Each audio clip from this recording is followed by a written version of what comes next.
അവിടുത്തെ അപദാനങ്ങളും അവിടുത്തെ തിരുജീവിതത്തിന്റെ നിഷ്ഠയും ചര്യയുമാണ്. അംബഹമാൻ ബനേതേ ഉസ് ഉൻകെ അർശ് പേ ജോ മെഹമാൻ ഹുവേ. വല്ലാത്ത ഒരു വികാരമാണ്, വല്ലാത്ത വാക്കുകളാണ്. അർശിൽ വരവേൽക്ക് നൽകപ്പെട്ട പുണ്യനബിയുടെ വിരുന്നുകാരായി ഞങ്ങൾ മദീനയിലെത്തി സല്ലല്ലാഹു അലൈഹി വസല്ലം. മദീനയിലെത്തുമ്പോ നമ്മൾ അതിഥികളാണ്. നമ്മുടെ ആതിഥേയൻ സാധാരണക്കാരനായ ആതിഥേയനല്ല, പുണ്യ റസൂലാണ് സല്ലല്ലാഹു അലൈഹി വസല്ലം. ആ റസൂലാകട്ടെ അർശിലെ വിരുന്നുകാരനാണ്.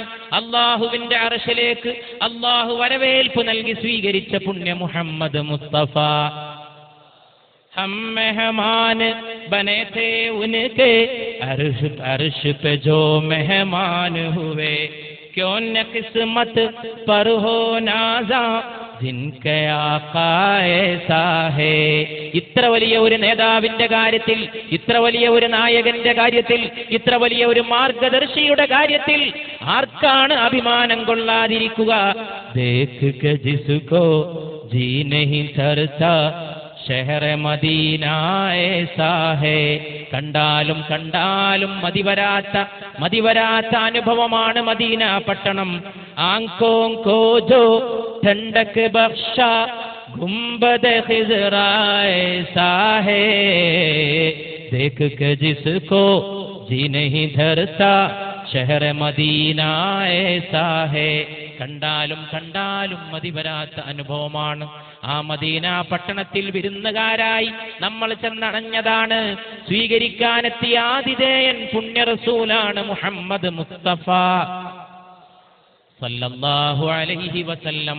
ഈ ലോകത്ത് പരസ്പര ബന്ധങ്ങൾ കുറയുകയും, ഈ ലോകത്ത് ആളുകൾക്കിടയിൽ ബന്ധങ്ങളും കടപ്പാടുകളും കുറയുകയും, ധാർമ്മിക മൂല്യങ്ങൾക്ക് ക്ഷീണം പറ്റുകയും ചെയ്യുമ്പോൾ കമ്പോളത്തിന് വേണ്ടി, ഭോഗപരതയ്ക്ക് വേണ്ടി, കച്ചവടത്തിന് വേണ്ടി, വ്യാപാരപരതയ്ക്ക് വേണ്ടി, വാണിജ്യരംഗത്തിന് വേണ്ടി ജീവിത മൂല്യങ്ങളെ കൊണ്ടുപോയിട്ട് ഹോമിക്കുകയും ചെയ്യുന്ന ഈ കാലഘട്ടത്തിൽ അവിടുത്തെ ഓർമ്മ പോലും പുണ്യമാണ് സല്ലല്ലാഹു അലൈഹി വസല്ലം.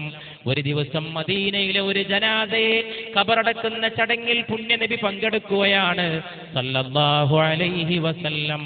ആ ജനാസയുടെ ഖബറടക്കൽ ചടങ്ങിൽ ഖബറിന്റെ വക്കത്തിരുന്നു കൊണ്ട് പുണ്യ റസൂൽ സല്ലല്ലാഹു അലൈഹി വസല്ലം സഹാബത്തിന് നന്മ ഉപദേശിക്കുകയാണ്.